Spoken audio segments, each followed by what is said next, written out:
What's going on, champs and champettes? It's FireMonkey here, and honestly, I'm kind of dreading making this YouTube video, and I want to get some things out of the way right at the start of the video, right? So, of course, in today's video, we'll be talking about the Witcher collaboration with the challenges available in-game right now. We'll also be talking about a brand new website event where you can get even more Witcher cosmetics in the game, including tons of banners, emoticons, sprays, music packs, XP, and another sword. So there's going to be a lot of stuff to talk about regarding free rewards in this video.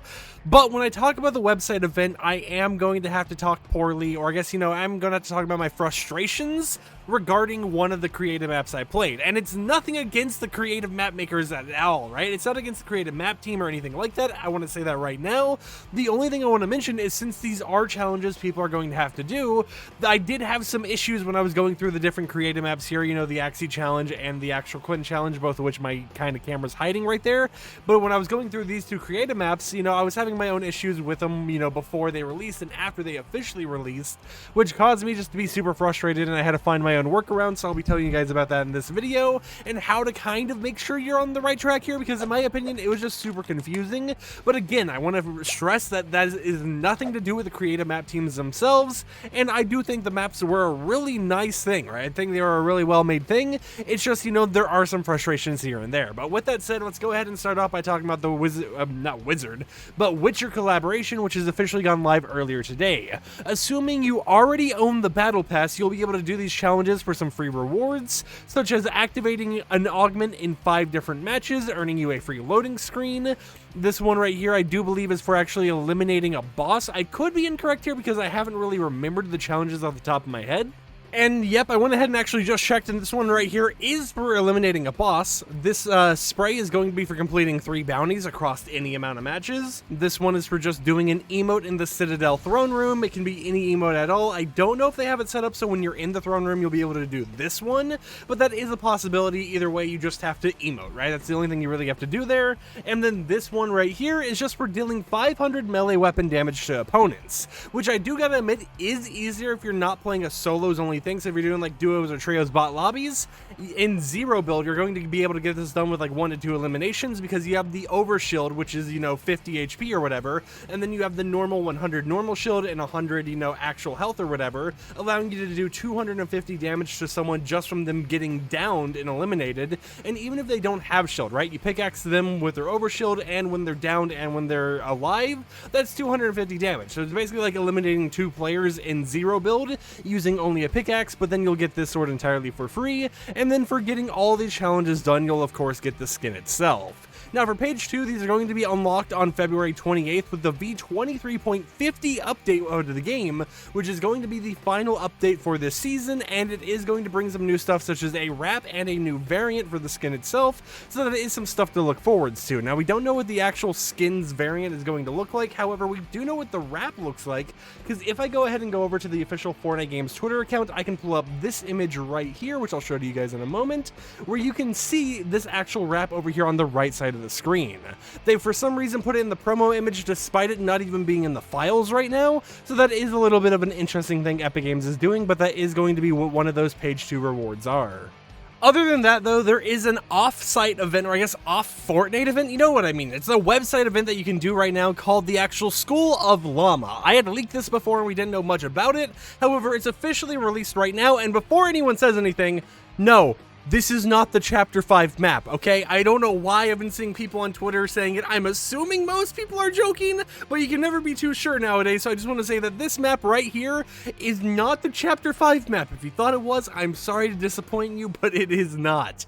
But it is just a kind of, aesthetic little background image they're using for the website right now, and it is just a kind of a situation where you go to this website, schoolofllama.fortnite.com, you log in, and you're able to do challenges from these different pathways, and as you do them, you unlock more and more of the map. It gets unfogged over time, which isn't really that important since you can kind of just see it right there, and you'll be able to do more and more challenges to eventually gain some free rewards. For example, if you look right here, you can see some of the challenges I've already done and some of the other challenges I still need to do, such as catching 30 fish, dealing 10,000 damage to opponents, surviving 30 storm circles, eliminating 30 opponents, and stuff like that. But as you actually go through these challenges, there are going to be two main roadblocks ahead of you. So for example, you'll only have 3 challenges available at a time. Once you complete one challenge, the next challenge will unlock itself. Once you complete another challenge, the next challenge after that unlocks itself, and so on and so forth. So you have to actually go through and complete 3 challenges or whatever. Well, you'll only have 3 you'll be able to do, but if you focus on some of the easier ones first, you can leave all the harder ones for the very end, such as right here, with eliminating 30 opponents. I have 0 of 30, but I have eliminated 20 opponents. It's kind of that whole entire unlocking system, and you can kind of skip around and do the challenges in the order you want. However, there is a second roadblock, and that is actually doing the actual creative maps themselves. So as we mentioned, there were 2 creative maps available right now, which is the Axie and Quinn challenges, and what these require you to do is actually go ahead, and they're on these little like rocky areas. I don't know if you can see it right here, but like this rock right here, it will be locked, and the actual challenge will require you to go to the creative map itself, complete that creative map's main goal, beat the map or whatever, and then go ahead and go back to the website to get your normal challenge. By doing that, of course, you'll be able to get a bonus banner for free, but it is still a little bit of a tedious thing, especially since for some reason on these challenges,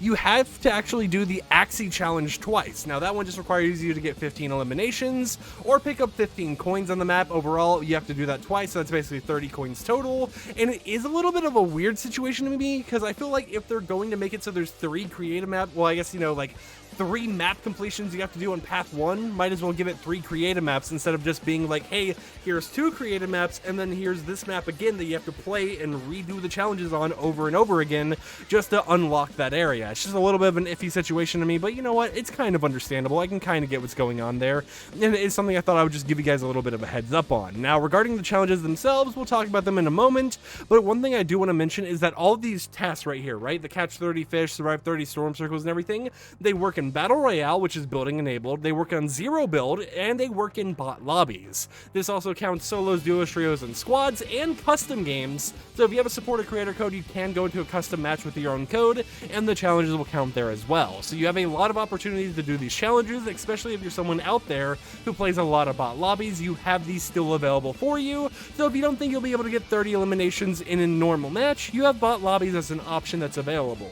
Now, each path is going to unlock over each week, so in a week we'll be able to get path 2, in 13 days we'll be able to get path 3, which is basically 2 weeks, and then in 3 weeks we get path 4, and the challenges last until 31 days from now. So you'll have a while to actually do these challenges. You'll be able to get them done over time, and I do believe you can stack them up, so technically you could have like path 1 and path 2 being worked on at the same time, just because they have this whole entire branching system like this, which just kind of shows the completion for this specific path. So just keep that in mind. It is something that's kind of going on, and you should be able to do them over time. However, if you're worried about that, of course you can just go ahead and do all the task 1 things right now, path 1 things, get them over with, and get the free rewards. Now, speaking of free rewards, that is kind of the final thing to talk about here. For completing path 1, you actually get a silver sword from the Witcher collaboration in-game, meaning that you'll have a total of 2 earnable pickaxes, 1 from the battle pass and 1 from this website event regarding the Witcher collaboration. You'll also gain 20,000 XP for free. By doing the creative maps, you'll get these 2 banner icons right here, and then once you complete all of path 1, you'll be able to get the School of the Cat in-game cosmetic emoticon. Once path 2 officially releases, the main reward is going to be the actual lobby track for the Witcher collaboration and 20,000 XP. You'll also be able to get another little banner icon right here, and it only appears to be 1 banner this time, which hopefully means we only have to do the map 1 time. It would suck if they make us go through the same map 3 times, unless it's, in a stable spot. So just keep that in mind. But once you complete all of path 2, you'll gain yourself this School of the Griffin in-game emoticon. For path 3, the main reward is just going to be a whole entire level, so 80,000 XP, and then of course there's going to be an actual 20,000 XP reward for completing some of the path 3 tasks. You'll also be able to get another banner icon, and of course the School of the Viper in-game cosmetic icon for completing all of path 3. For focusing on the main rewards in path 4, another level, another banner icon, and you're kind of starting to see a pattern here, where just XP, if there isn't any bonus little cosmetic reward, another set of XP, a banner icon from a creative map, and then another school cosmetic emoticon, which is another thing that's here right now, which is the School of the Bear emoticon. And then for doing all of those, right, if we go all the way back here, okay, now we're gonna have to click because for some reason it lets you go backwards but not forwards. If you do every single challenge, you will be able to get yourself some extra goodies, being the School of the Wolf Spray and School of Manticore emoticon, and the School of Llama in-game cosmetic emoticon. It's just, you know, a lot of stuff, you know, a lot of free rewards from XP to in-game cosmetics, and it honestly makes us feel like one of the collaborations that we've gotten the most cosmetics for, especially in the land of banners, when it comes to just one specific thing, right? And it makes me hopeful that in the future, if we get any more collaborations between, you know, CD Projekt Red, maybe, you know, Cyberpunk collaboration, I'm just coping right now, I like Cyberpunk, then, you know, I would be completely down to see them do more of these little website events or whatever, if it means we get tons of banner icons, emoticons, or whatever else. With that said, however, hopefully this video gave you all the information you needed to know. When it comes to complaining about the creative map, the one thing I gotta say is with Axie, you can do this one solo if you want to, because even though it's a PvP zone, they have 3 coin spots that will spawn over time. It takes a super long time for the first time they spawn in, but as time goes on after you first collect them, they get faster and faster, so you can just wait and AFK a long time in a solo match to grab them. You can just AFK or do it with like one friend or an alternative account to get it done, or you can do it in a normal match. For the second one, the Quinn challenge, I gotta be honest, this one frustrated me a lot, because for anyone who doesn't know how this one works, you have to actually patrol a jester around. So you have to actually command a jester, tell it to follow you, and make sure it goes the right pathway to go through wherever you're going to. And for me, this did not go well. I actually have a recording here that I'm just going to kind of play in the background for you guys, where I was trying to do the challenge, right? And a few things that were going on is my progression in the top left wasn't properly counting here, but whenever I got to the very end here, this would happen. He would just kind of like walk towards me, run, be like, all right, we're ready, and just start moving the other way, right? And there was no actual sign to tell me, hey, you know, I'm able to leave this guy behind, because, you know, you get so far into it and it was just like, okay, this is a thing that happens. And like, I had so many issues with this actual AI that caused them to get stuck in so many locations. So what I will say is that from my testing, the best advice I can give you to dealing with this situation right here is whenever the AI gets stuck or isn't really listening, try crouching and moving around as you're calling it. There'll be a button in the bottom left that allows you to call it to follow you and stuff every so often, but try crouching and moving around, as I felt like when I was crouching, it was more responsive to where I actually was, and it helped me out more. And then at the very end here, after you've defeated the boss and you get that arrow telling you to go through the gate where he won't go through, just let the bot run the other way and die, right? It's actually not that bad of a thing if the bot ends up getting eliminated at the very end, because I found out that once you get past that gate, you're set. The challenge is basically over. You just teleport to the new room and you're done. You complete the quest, you get the XP, everything else, and it's all good. But for some reason, there was no actual indicator of this being the proper way to do it, so I just sat here for a long time, stressing over why he would not follow me through the gate and why he would keep running the opposite way. So hopefully this video gave you all the information you needed. If you enjoyed it, consider subscribing to support the content I create, and I'll catch you guys tomorrow with another YouTube video. Peace out.